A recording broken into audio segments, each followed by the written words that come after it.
ਅੱਜ ਅਸੀਂ ਲਾਹੌਰ ਦੇ ਮਸ਼ਹੂਰ ਇਲਾਕੇ ਸ਼ਾਹਦਰਾ ਪਹੁੰਚੇ ਹਾਂ, ਜਿੱਥੇ ਮੁਗਲ ਬਾਦਸ਼ਾਹ ਜਹਾਂਗੀਰ ਦਾ ਮਕਬਰਾ ਸਥਿਤ ਹੈ। ਅੱਜ ਅਸੀਂ ਕਰਾਂਗੇ ਇਸ ਮਕਬਰੇ ਦੀ ਸੈਰ ਅਤੇ ਫਰੋਲਾਂਗੇ ਇਤਿਹਾਸਿਕ ਪੰਨਿਆਂ ਨੂੰ। ਸੋ ਬਣੇ ਰਹੋ ਮੇਰੇ ਨਾਲ, ਕਰਦੇ ਹਾਂ ਸੈਰ ਮਕਬਰਾ ਜਹਾਂਗੀਰ ਦੀ।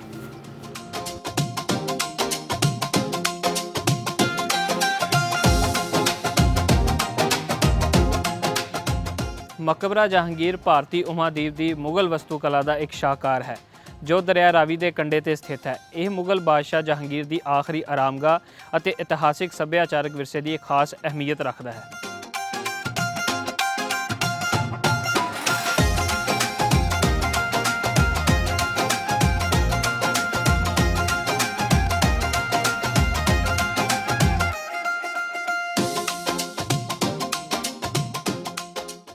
ਹਾਂਜੀ ਸੱਜਣੋ ਤੇ ਮਿੱਤਰੋ, ਮੈਂ ਇਸ ਸਮੇਂ ਮੌਜੂਦ ਹਾਂ ਉਸ ਲਾਂਘੇ ਦੇ ਕੋਲ, ਜਿੱਥੋਂ ਲੰਘਣ ਤੋਂ ਬਾਅਦ ਆਪਾਂ ਜਹਾਂਗੀਰ ਦੇ ਮਕਬਰੇ ਦੀ ਤਰਫ ਜਾਵਾਂਗੇ। ਤੁਸੀਂ ਜਿਵੇਂ ਕਿ ਦੇਖ ਸਕਦੇ ਹੋ ਕਿ ਮੇਰੇ ਪਿੱਛੇ ਕਿੰਨੀ ਸੋਹਣੀ ਇਮਾਰਤ, ਜਿਵੇਂ ਕਿ ਤੁਸੀਂ ਜਾਣਦੇ ਹੋ ਕਿ ਮੁਗਲ ਜਿੰਨੀ ਵੀ ਕੰਸਟਰਕਸ਼ਨ ਆਪਾਂ ਦੇਖੀ, ਉਹਦੇ ਵਿੱਚ ਲਾਲ ਅਤੇ ਚਿੱਟੇ ਪੱਥਰ ਦੀ ਬਹੁਤ ਵਰਤੋਂ ਕੀਤੀ ਗਈ ਹੈ। ਇਸ ਇਮਾਰਤ ਨੂੰ ਬੇਸਿਕ ਲਾਲ ਪੱਥਰ ਨਾਲ ਬਣਾਇਆ ਗਿਆ ਅਤੇ ਉਹਦੇ ਅੰਦਰ ਚਿੱਟੇ ਪੱਥਰ ਨੂੰ ਜੜਿਆ ਗਿਆ, ਜੋ ਕਿ ਇਹਦੀ ਖੂਬਸੂਰਤੀ ਨੂੰ ਵਧਾਉਂਦੇ ਹਨ। ਤੁਸੀਂ ਦੇਖ ਸਕਦੇ ਹੋ ਕਿੰਨਾ ਸੋਹਣਾ ਮਿਹਰਾਬ ਦਾ ਨਕਸ਼ਾ ਬਣਾਇਆ ਗਿਆ, ਨਾਲ ਦੋ ਤਰਫਾਂ ਦੇ ਵਿੱਚ ਮਿਹਰਾਬ ਬਣਾਈ ਗਈ, ਇੱਕ ਸੈਂਟਰ ਦੇ ਵਿੱਚ ਵੱਡਾ ਮਿਹਰਾਬ ਬਣਾਇਆ ਅਤੇ ਮਿਹਰਾਬ ਦੇ ਉੱਤੇ ਤੁਸੀਂ ਹਨੀਕੋਨ ਦੇਖ ਸਕਦੇ ਹੋ, ਜਿਵੇਂ ਸ਼ਹਿਦ ਦੀ ਮੱਖੀਆਂ ਦੇ ਛੱਤੇ ਵਾਂਗ ਦਾ ਇੱਕ ਡਿਜ਼ਾਈਨ ਦੇਖ ਸਕਦੇ ਹੋ।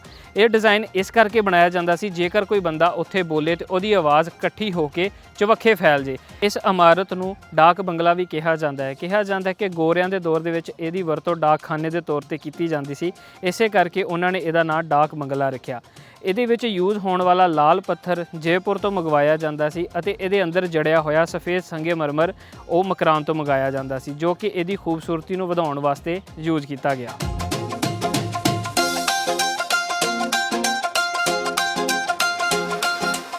ਹਾਂਜੀ, ਤੁਸੀਂ ਦੇਖ ਸਕਦੇ ਹੋ ਇਸ ਇਮਾਰਤ ਦਾ ਕਲੋਜ਼ ਵੀ ਦੇਖ ਸਕਦੇ ਹੋ ਕਿ ਕਿਵੇਂ ਲਾਲ ਪੱਥਰ ਦੇ ਅੰਦਰ ਸਫੇਦ ਪੱਥਰ ਨੂੰ ਜੜਿਆ ਗਿਆ ਔਰ ਬੜੀ ਖੂਬਸੂਰਤੀ ਤੇ ਨਫਾਸਤ ਦੇ ਨਾਲ ਜੜਿਆ ਹੋਇਆ ਔਰ ਉਹਦੇ ਵਿੱਚ ਗੁਲਦਾਨ ਅਤੇ ਫੁੱਲ ਬੂਟਿਆਂ ਦੇ ਬੜੇ ਸੋਹਣੇ ਚਿੱਤਰ ਬਣਾਏ ਗਏ ਹਨ। ਇਸ ਤੋਂ ਇਲਾਵਾ ਜਿਹੜੀ ਦੀਵਾਰਾਂ ਦੇ ਨਾਲ ਅੰਗੂਰਾਂ ਦੀ ਵੇਲ ਦੇ ਨਕਸ਼ੇ ਬਣਾਏ ਗਏ ਹਨ। ਕਈ ਲੋਕ ਕਹਿੰਦੇ ਆ ਕਿ ਅਗਰ ਤੁਸੀਂ ਆਪਣੇ 20% ਅੱਖਾਂ ਨੂੰ ਬੰਦ ਕਰਕੇ ਦੇਖੋ ਤੇ ਇਹ ਡੀਮਨ ਸਾਈਨ ਵੀ ਨਜ਼ਰ ਆਉਂਦੇ ਹਨ। ਦੇਖਿਆ ਜਾ ਸਕਦਾ ਹੈ ਕਿ ਮੁਗਲ ਚਿੱਤਰ ਕਲਾਵਾਂ ਕਿੰਨੀਆਂ ਖੂਬਸੂਰਤ, ਕਿੰਨੇ ਵਧੀਆ ਕਾਰੀਗਰ ਸੀ ਜਿਨ੍ਹਾਂ ਨੇ ਇਹ ਸਾਰੀਆਂ ਚੀਜ਼ਾਂ ਨੂੰ ਡਿਜ਼ਾਈਨ ਕੀਤਾ। ਇਸੇ ਕਰਕੇ ਕਿਹਾ ਜਾਂਦਾ ਹੈ ਕਿ ਮੁਗਲ ਦੌਰ ਆਪਣੇ ਦੌਰ ਦੇ ਵਿੱਚ ਚਿੱਤਰ ਕਲਾਵਾਂ ਦੇ ਵਿੱਚ ਬਹੁਤ ਉੱਤੇ ਸੀਗਾ। ਇਮਾਰਤ ਦੀ ਖੂਬਸੂਰਤੀਆਂ ਦੇ ਨਾਲ ਨਾਲ ਇੱਥੇ ਮੌਜੂਦ ਇੱਕ ਖੂਬਸੂਰਤ ਦਰਵਾਜ਼ਾ, ਜਿਹੜਾ ਕਿ 350 ਸਾਲ ਪੁਰਾਣਾ ਦਰਵਾਜ਼ਾ ਅੱਜ ਵੀ ਉਸੇ ਸ਼ਕਲ ਦੇ ਵਿੱਚ ਮੌਜੂਦ ਹੈ। ਅਕਬਰੀ ਸਰਾਏ ਤੋਂ ਆਉਂਦੇ ਹੋਏ ਡਾਕ ਬੰਗਲੇ ਤੋਂ ਲੰਘਦੇ ਹੋਏ ਅਸੀਂ ਮਕਬਰਾ ਜਹਾਂਗੀਰ ਦੀ ਤਰਫ ਜਾਂਦੇ ਹਾਂ ਔਰ ਇਸ ਡਾਕ ਬੰਗਲੇ ਦੇ ਵਿੱਚ ਕਿੰਨੀ ਖੂਬਸੂਰਤੀ ਦੇ ਨਾਲ ਕੰਮ ਕੀਤਾ ਗਿਆ ਕਿ ਅਕਲ ਦੰਗ ਰਹਿ ਜਾਂਦੀ ਹੈ। ਔਰ ਇੱਥੇ ਆ ਕੇ ਮਹਿਸੂਸ ਹੁੰਦਾ ਹੈ ਕਿ ਖੂਬਸੂਰਤ ਨੇਚਰ, ਕੁਦਰਤ ਕਿੰਨਾ ਇਨਸਾਨ ਦੇ ਨਾਲ ਬੋਲਦੀ ਹੈ ਜੇ ਇਨਸਾਨ ਉਹਨੂੰ ਮਹਿਸੂਸ ਕਰੇ ਤਾਂ। ਮੁਗਲ ਦੌਰ ਦੇ ਵਿੱਚ ਬਣੀ ਇਹ ਇਮਾਰਤ ਦੇ ਅੰਦਰੋਂ ਲੰਘਦੇ ਹੋਏ ਹਰ ਕੋਈ ਇੱਥੋਂ ਲੰਘਣ ਵਾਲੀ ਹਵਾ ਦੇ ਖੂਬਸੂਰਤ ਝੋਂਕਿਆਂ ਨੂੰ ਮਹਿਸੂਸ ਕਰ ਸਕਦਾ ਹੈ। ਜਿਵੇਂ ਕਿ ਅਸੀਂ ਬਾਹਰ ਦੇਖਿਆ ਕਿ ਇਮਾਰਤ ਦੇ ਅੰਦਰ ਸਭ ਤੋਂ ਪਹਿਲਾਂ ਸੁਰਖ ਰੰਗ ਦਾ ਪੱਥਰ ਹੈ, ਉਹਦੇ ਵਿੱਚ ਸਫੇਦ ਪੱਥਰ ਨੂੰ ਜੜਿਆ ਗਿਆ। ਜਿਵੇਂ ਹੀ ਅਸੀਂ ਅੰਦਰ ਆਉਂਦੇ ਹਾਂ ਤੇ ਦੇਖਦੇ ਹਾਂ ਕਿ ਇੱਕ ਫਰੈਸਕੋ ਪੇਂਟਿੰਗ ਦਾ ਬਹੁਤ ਖੂਬਸੂਰਤ ਕੰਮ ਦੇਖਣ ਨੂੰ ਦੀਵਾਰਾਂ ਉੱਤੇ ਮਿਲਦਾ ਹੈ, ਜਿਹਦੇ ਵਿੱਚ ਖੂਬਸੂਰਤ ਫੁੱਲ ਬੂਟੇ ਅਤੇ ਗੁਲਦਾਨ ਨਮਾਇਆ ਤੌਰ ਤੇ ਝਲਕ ਦਿਖਾਉਂਦੇ ਹਨ। ਮੁਗਲ ਦੌਰ ਦੇ ਵਿੱਚ ਬਣੀ ਇਹ ਖੂਬਸੂਰਤ ਇਮਾਰਤ ਮੁਗਲਾਂ ਦੇ ਬਾਗਾਂ ਦੇ ਨਾਲ ਲਗਾਓ ਅਤੇ ਰੂਹਾਨੀ ਸਕੂਨ ਦੀ ਝਲਕ ਵੀ ਦਿੰਦੀ ਹੈ। ਕਿਹਾ ਜਾਂਦਾ ਹੈ 1627 ਦੇ ਵਿੱਚ ਜਦੋਂ ਮੁਗਲ ਬਾਦਸ਼ਾਹ ਜਹਾਂਗੀਰ ਕਸ਼ਮੀਰ ਤੋਂ ਵਾਪਸ ਲੌਟ ਰਹੇ ਤੇ ਰਸਤੇ ਦੇ ਦੌਰਾਨ ਉਹਨਾਂ ਦੀ ਡੈਥ ਹੋ ਜਾਂਦੀ ਹੈ। ਉਸ ਤੋਂ ਬਾਅਦ ਉਹਨਾਂ ਨੂੰ ਲਾਹੌਰ ਦੇ ਸਭ ਤੋਂ ਖੂਬਸੂਰਤ ਬਾਗ ਦਿਲਕਸ਼ਾ ਬਾਗ ਦੇ ਵਿੱਚ ਦਫਨ ਕੀਤਾ ਗਿਆ ਅਤੇ ਬਾਅਦ ਦੇ ਵਿੱਚ ਸ਼ਾਹਜਹਾਂ ਦੀ ਤਰਫੋਂ ਉਹਨਾਂ ਦਾ ਇੱਥੇ ਮਕਬਰਾ ਬਣਾਇਆ ਗਿਆ।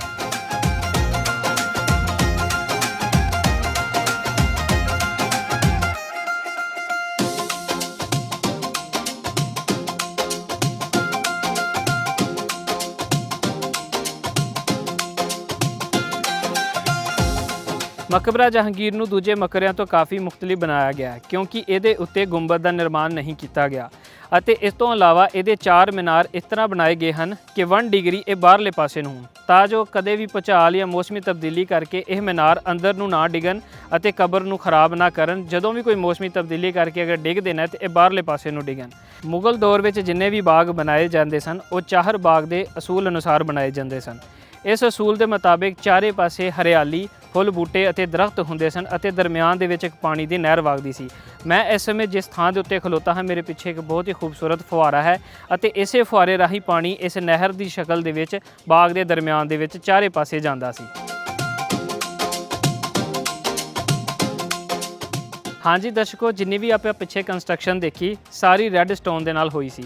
ਆਪਾਂ ਜਿਵੇਂ ਹੀ ਮਕਬਰਾ ਜਹਾਂਗੀਰ ਦੇ ਕੋਲ ਆਉਂਦੇ ਹਾਂ ਤੇ ਦੇਖਦੇ ਹਾਂ ਇਹਦੇ ਵਿੱਚ ਰੈੱਡ ਸਟੋਨ ਅਤੇ ਵਾਈਟ ਸਟੋਨ ਬਰਾਬਰ ਮਾਤਰਾ 'ਚ ਦੇਖਣ ਨੂੰ ਮਿਲਦੇ ਹਨ। ਇਹਦੀ ਵਜ੍ਹਾ ਇਹ ਹੈ ਕਿਉਂਕਿ ਇਹ ਇਮਾਰਤ ਸ਼ਾਹਜਹਾਂ ਨੇ ਆਪਣੇ ਪਿਤਾ ਦੀ ਯਾਦ ਦੇ ਵਿੱਚ ਬਣਵਾਈ ਸੀ ਔਰ ਜਿਵੇਂ ਕਿ ਆਪਾਂ ਪਹਿਲੇ ਵੀ ਜ਼ਿਕਰ ਕਰ ਚੁੱਕੇ ਹਾਂ ਕਿ ਸ਼ਾਹਜਹਾਂ ਵਾਈਟ ਸਟੋਨ ਨੂੰ ਜ਼ਿਆਦਾ ਲਾਈਕ ਕਰਦਾ ਸੀ, ਜਿਸ ਕਰਕੇ ਉਸਨੇ ਇਸ ਇਮਾਰਤ ਨੂੰ ਅੱਧਾ ਵਾਈਟ ਸਟੋਨ ਤੇ ਅੱਧਾ ਰੈੱਡ ਸਟੋਨ ਦੇ ਨਾਲ ਬਣਾਇਆ। ਜਿੱਦਾਂ ਕਿ ਆਪਾਂ ਦੇਖ ਸਕਦੇ ਹਾਂ ਇਸ ਮਕਬਰੇ ਦੇ 4 ਕੇਂਦਰੀ ਦਰਵਾਜ਼ੇ ਹਨ। ਇਸ ਤੋਂ ਇਲਾਵਾ ਹਰ ਪਾਸੇ 10 ਦਰਵਾਜ਼ੇ ਬਣਾਏ ਗਏ ਹਨ, ਜੋ ਕਿ ਟੋਟਲ 40 ਦਰਵਾਜ਼ੇ ਬਣਦੇ ਹਨ।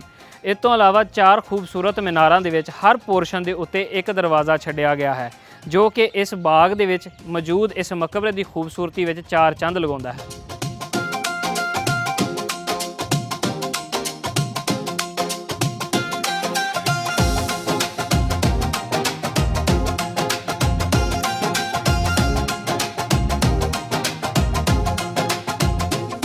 हाँ जी सज्जनों तो मित्रों, आप हुण जान लगे हैं मकबरे के अंदर जिथे नूरुद्दीन जहांगीर की कबर है। सो इत्थों के केयर टेकरां वालों सानूं कहा गया है कि आप शूज़ इत्थे उतार के जाने हैं। मैं आने वाले दर्शकों को भी कहांगा कि शूज़ उतारन का एक तो मकसद कि अंदर जिहड़ा कीमती पत्थर वरतों की गई है तो एक तो खराब ना होवे और दूजा रिस्पैक्ट वास्ते भी लोग इत्थे शूज़ अपने उतार के जाते हैं। सो आपां भी इत्थे अपने शूज़ उतार के जावांगे।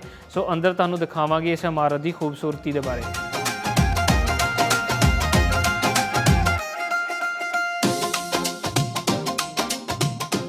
हाँ जी सज्जनों तो मित्रों, जिवें ही आप अपने शूज़ रिमूव करन तो बाद दरवाजे तो अंदर इंटर होने तो असी देखते हैं कि साढ़े चारे पत्थर संगे मरमर दीयां दीवारां नज़र आंदियां हन। साढ़े अगर देखिए फर्श के उत्ते तो बहुत खूबसूरत संगे मरमर जिहदे विच डिफरेंट तरह के पत्थर यूज़ किए गए। इस तो इलावा सज्जे खब्बे अते उतली छत के उत्ते भी संगे मरमर की वरतों की गई है। इत्थे बहुत ही खूबसूरत ढंग के नाल काम नूं कीता गया, जो कि कारागरी की एक बेमिसाल महारत नूं दर्शाउंदा है। जेकर आप देखिए इत्थे मैं तुहानूं दिखाना चाहांगा कुछ 3 पेंटिंग्स ने जिहड़ियां कि बहुत ही खूबसूरत बनाई गई। जो असीं इत्थे आए हैं तो साडे इत्थों दे जिहड़े केयर टेकर सी उन्होंने इहदे बारे गाइड किया। तुसीं जिवें कि देख सकते हो कि सामने एक बहुत खूबसूरत पेंटिंग का चित्र घड़िया होया है। ये वो डाक बंगला जिहड़ा असीं पिछे लंघ के आए सी उहदा चित्र इस गमले के अंदर घड़िया गया। इस तो इलावा अगे आइए तो अगे देखते हैं कि इत्थे भी उस ही तरह के चित्र नूं घड़िया गया कि जिहदे विच पंछी अपनी परवाज़ कर रहे हैं तो एक सिमिट्री के अंदर उड़ रहे हैं। इस ही तरह अगर अगे आइए तो इत्थे भी एक बहुत ही खूबसूरत एक गुलदान देखने को मिलता है। गुलदान के अंदर रावी का चित्र बनाया गया जिहदे अंदर कश्तियाँ चल रही हैं तो आले दुआले छोटे छोटे घर बनाए हुए हैं। और सारा काम जिन्ना भी किया गया है फ्रैस्को पेंटिंग के जरिए और पत्थरों की जड़ाई के नाल किया गया है। अगे जाइए अगे भी बहुत खूबसूरत एक जालीनुमा संगे मरमर का काम देखने को मिलता है। तुसीं देखोगे ये प्योर संगे मरमर है, जो कि चिट्टा संगे मरमर शाहजहाँ की सब तो ज़्यादा जिहड़ी प्रीत सीगी वो चिट्टे संगे मरमर नाल सी। और चिट्टे संगे मरमर के असली होने की निशानी ये है कि जदों भी असीं उहदे अंदर लाइट लाने हाँ तो लाइट उहदे अंदरों आर पार दिखाई दिंदी है। जिवें कि मैं हुण इत्थे लाइट ला रहा, उत्ते लाइट लग रही है पर वो थल्ले भी सानूं आर पार होंदी नज़र आ रही है। और ये जालीनुमा जिन्ना भी सारा स्ट्रक्चर बनाया गया किसी मशीन के नाल नहीं, ये हत्थ दे नाल सारे काम नूं घड़िया गया। अगे आइए अगे सानूं देखण नूं मिलदा है एक खूबसूरत दरवाज़ा। ये अगर मैं दरवाज़ा तुहानूं दिखा सकां क्लीयरली कि इस दरवाजे के अंदर एक भी कब्जे की वरतों नहीं की गई। जिवें कि असीं आम घरां दे विच देखदे हां जदों भी दरवाज़ा बनाया जाता है या पुरातन लकड़ी के दरवाजे देखते हैं उहदे अंदर बहुत सारे कब्जे लाए जाते हैं, किल गड्ढे जाते हैं।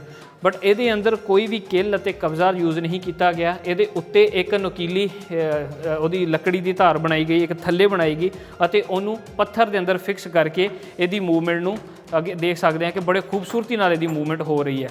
ये नफासत के नाल उन्हां कारीगरां ने इहदा काम किया। अगे अस जदों आने तो देखते हाँ कि सज्जे अते खब्बे बिल्कुल जड़ा चिट्टा संगे मरमर यूज़ होया उहदे अंदर घड़िया गया काला पत्थर, जिवें कि बहुत खूबसूरत एक गुंबद नुमा शक्ल बनाता है। उहदे नाल फुल्लां दी एक खूबसूरत पत्तियां बनाईयां गईयां। और इस इमारत मैं दर्शकों तुहानूं दसदा चला कि जिन्नियां भी हुण तक आपां इमारतां देखियां उन्हां सारियां इमारतां विचों जिहड़ा खूबसूरत तरीन काम होया वो इस मकबरे दा होया, जिहदे विच हर तरह का पत्थर देखने को मिलता है, हर तरह की खूबसूरती, हर तरह का वो काम अते फ्रैस्को पेंटिंग के आला शाहकार इत्थे देखने को मिलते हैं। अगे असीं जाने उस कबर की तरफ जिहदे उत्ते पर्शियन ईरानी स्टोन नूं जड़िया गया है संगे मरमर के अंदर। ਜਿਵੇਂ ਅਸੀਂ ਅੰਦਰ ਐਂਟਰ ਹੁੰਨੇ ਆ ਤੇ ਸਾਹਮਣੇ ਸਾਨੂੰ ਇੱਕ ਕਬਰ ਨਜ਼ਰ ਆਉਂਦੀ ਹੈ ਜਿਹੜੀ ਕਿ ਨੂਰਉਦੀਨ ਜਹਾਂਗੀਰ ਦੀ ਹੈ। ਅਸਲ ਦੇ ਵਿੱਚ ਇਹ ਐਕਚੁਅਲ ਕਬਰ ਨਹੀਂ, ਐਕਚੁਅਲ ਕਬਰ ਇਹਦੇ ਅੰਦਰ ਬੇਸਮੈਂਟ ਦੇ ਅੰਦਰ ਮੌਜੂਦ ਹੈ, ਉਦੋਂ ਤੱਕ ਜਾਣ ਦਾ ਕੋਈ ਰਸਤਾ ਨਹੀਂ ਹੈਗਾ। ਔਰ ਜਿਵੇਂ ਕਿ ਆਪਾਂ ਜ਼ਿਕਰ ਕੀਤਾ ਕਿ ਇਸ ਕਬਰ ਦੇ ਉੱਤੇ ਬਹੁਤ ਹੀ ਖੂਬਸੂਰਤ ਅੱਲਾ ਦੇ ਨਾਮ ਲਿਖੇ ਗਏ ਹਨ, ਜਿਹੜੇ ਸਿਫਾਤੀ ਨਾਮ ਤੁਸੀਂ ਦੇਖ ਸਕਦੇ ਹੋ। ਕਿਹਾ ਜਾਂਦਾ ਹੈ ਕਿ 99 ਅੱਲਾ ਦੇ ਨੇਮਸ ਜਿਹੜੇ ਹੈ, ਰੱਬ ਦੇ ਪਰਮਾਤਮਾ ਦੇ ਨੇਮ ਇਹਦੇ ਉੱਤੇ ਘੜੇ ਗਏ ਹਨ। ਇਸ ਤੋਂ ਇਲਾਵਾ ਅਗਰ ਇੱਕ ਖੂਬਸੂਰਤ ਚੀਜ਼ ਮੈਂ ਤੁਹਾਨੂੰ ਦਿਖਾਉਣਾ ਚਾਹਾਂ ਕਿ ਆਪਾਂ ਪਹਿਲੇ ਜ਼ਿਕਰ ਕੀਤਾ ਕਿ ਇਸ ਇਮਾਰਤ ਦੇ ਉੱਤੇ ਗੁੰਬਦ ਨਹੀਂ ਹੈਗਾ, ਔਰ ਵਾਕਈ ਹੀ ਅਗਰ ਜਦੋਂ ਅਸੀਂ ਅੰਦਰ ਦਾਖਲ ਹੁੰਨੇ ਆ ਤੇ ਸਾਨੂੰ ਅੰਦਰ ਇੱਕ ਗੁੰਬਦ ਨੁਮਾ ਸ਼ਕਲ ਨਜ਼ਰ ਆਉਂਦੀ ਹੈ ਕਿ ਇੱਦਾਂ ਲੱਗਦਾ ਹੈ ਕਿ ਜਿਵੇਂ ਅੰਦਰ ਗੁੰਬਦ ਹੈ। ਇਹਦੀ ਬਣਤਰ ਇਸ ਤਰ੍ਹਾਂ ਬਣਾਈ ਗਈ ਹੈ ਕਿ ਅੰਦਰਲੇ ਪਾਸੇ ਇੱਕ ਗੁੰਬਦ ਹੈ, ਪਰ ਉੱਤੇ ਜਦੋਂ ਅਸੀਂ ਜਾ ਕੇ ਫਲੋਰ ਤੇ ਦੇਖਦੇ ਹਾਂ ਇਹਦਾ ਕੋਈ ਵੀ ਗੁੰਬਦ ਨਜ਼ਰ ਨਹੀਂ ਆਉਂਦਾ। ਇੱਕ ਹੋਰ ਖੂਬਸੂਰਤ ਚੀਜ਼ ਕਿ ਇਹਦੇ 4 ਦਰਵਾਜ਼ੇ ਹਨ, ਇੱਕ ਜਿੱਥੋਂ ਆਪਾਂ ਲੰਘ ਕੇ ਆਏ ਹਨ, ਇੱਕ ਬਿਲਕੁਲ ਸਾਹਮਣੇ, ਇੱਕ ਇੱਦਾਂ ਸੱਜੇ ਤੇ ਇੱਕ ਖੱਬੇ। ਉਹਨਾਂ 4 ਦੀਵਾਰਾਂ ਦੇ ਵਿੱਚ ਸੰਗੇ ਮਰਮਰ ਦੀਆਂ ਜਾਲੀਆਂ ਵਰਤੀਆਂ ਗਈਆਂ, ਜਾਲੀ ਨੁਮਾ ਸਟਰਕਚਰ ਲਾਇਆ ਗਿਆ ਔਰ ਉਹ ਬਹੁਤ ਹੀ ਖੂਬਸੂਰਤ ਸਟਰਕਚਰ ਹੈ। ਇਸ ਤੋਂ ਇਲਾਵਾ ਇਹਨਾਂ ਦੇ 4 ਮਿਹਰਾਬ ਹਨ, ਇੱਕ ਸੱਜੇ ਖੱਬੇ ਪਿੱਛੇ ਵੀ ਦੇਖ ਸਕਦੇ ਹੋ, ਔਰ ਇਹ ਬਹੁਤ ਖੂਬਸੂਰਤ ਡਿਜ਼ਾਈਨ ਇੱਕ ਸਿਮੈਟਰੀ ਦੇ ਨਾਲ ਘੜਿਆ ਗਿਆ। ਅਗਰ ਇੱਕ ਬੰਦਾ ਦੇਖਣਾ ਚਾਹਵੇ ਕਿ ਵੈਸੇ ਤਾਂ 4 ਡਾਇਰੈਕਸ਼ਨਸ ਹੁੰਦੀਆਂ, ਪਰ ਉਹਨਾਂ ਨੇ 4 ਡਾਇਰੈਕਸ਼ਨਸ ਦੇ ਨਾਲ ਹੋਰ 4 ਮਿਹਰਾਬ ਵੀ ਬਣਾਏ ਹੋਏ ਹਨ। ਆਓ ਮੈਂ ਤੁਹਾਨੂੰ ਉਹ ਪਰਸ਼ੀਅਨ ਜਿਹੜੇ ਇਰਾਨੀ ਸਟੋਨ ਜਿਹੜੇ ਕਿ ਉਸ ਕਬਰ ਦੇ ਉੱਤੇ ਘੜੇ ਗਏ ਹਨ ਉਹਨਾਂ ਦੀਆਂ ਕੁਝ ਖੂਬਸੂਰਤ ਝਲਕਾਂ ਦਿਖਾਉਣਾ। ਜਿਵੇਂ ਕਿ ਮੈਂ ਤੁਹਾਨੂੰ ਲਾਈਟ ਦੀ ਵਰਤੋਂ ਕਰਾਂਗਾ, ਤੁਸੀਂ ਦੇਖੋਗੇ ਇਹ ਸਾਡੇ ਕੋਲ ਵਾਈਟ ਸਟੋਨ ਦੇ ਅੰਦਰ ਜਿਹੜੇ ਦੂਸਰੇ ਸਟੋਨ ਦੀ ਵਰਤੋਂ ਕੀਤੀ ਗਈ ਹੈ। ਇਹਦੇ ਅੰਦਰ ਜਿਵੇਂ ਅਸੀਂ ਲਾਈਟ ਨੂੰ ਲਾਉਂਦੇ ਹਾਂ ਤੇ ਹਰ ਇੱਕ ਪੱਥਰ ਆਪਣਾ ਰੰਗ ਬਦਲਦਾ ਹੈ। ਜਿਵੇਂ ਕਿ ਹੁਣ ਸਾਨੂੰ ਇੱਥੇ ਪਰਪਲ ਕਲਰ ਨਜ਼ਰ ਆ ਰਿਹਾ, ਜਿਵੇਂ ਇੱਥੇ ਆਉਂਦੇ ਹਾਂ ਰੈੱਡ ਕਲਰ, ਰੈੱਡ ਦੇ ਅੰਦਰ ਵੀ ਸ਼ੇਡ ਨਜ਼ਰ ਆਉਂਦੇ ਹਨ। ਇਸ ਤੋਂ ਇਲਾਵਾ ਬਹੁਤ ਹੀ ਖੂਬਸੂਰਤ ਪੱਥਰ ਇਸ ਕਬਰ ਦੇ ਵਿੱਚ ਦੇਖਣ ਨੂੰ ਮਿਲਦੇ ਹਨ, ਇਹਨਾਂ ਨੂੰ ਇਰਾਨੀ ਪੱਥਰ ਕਿਹਾ ਜਾਂਦਾ ਹੈ।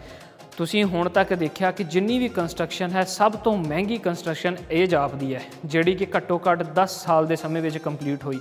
1627 ਦੇ ਵਿੱਚ ਨੂਰਉਦੀਨ ਜਹਾਂਗੀਰ ਦੀ ਡੈਥ ਹੁੰਦੀ ਹੈ। ਉਸ ਤੋਂ ਬਾਅਦ 1637 ਤੱਕ ਇਸ ਇਮਾਰਤ ਨੂੰ ਉਸਾਰਿਆ ਜਾਂਦਾ ਹੈ।